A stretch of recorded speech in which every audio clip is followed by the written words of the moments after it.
మాకు పూజల నంది పులకించిపోతుందే తండ్రి గణపయ్య ఏకదంతుడు గణపయ్య పొద్దు తిరుగుడు పువ్వు కంటే ముద్దుకున్నాడే స్వామి గణపయ్య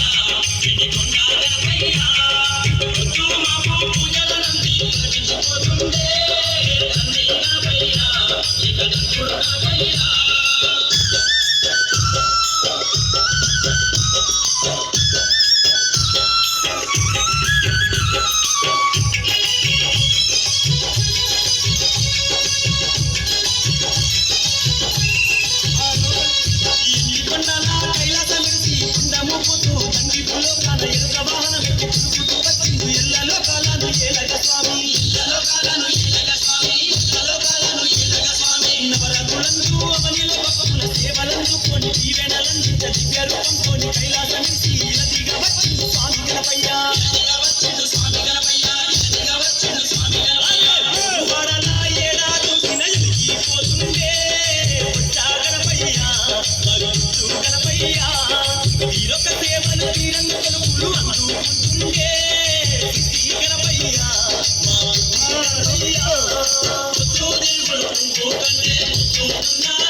పచ్చ పచ్చనైన మామిడి తోరణాలు నింగి నేల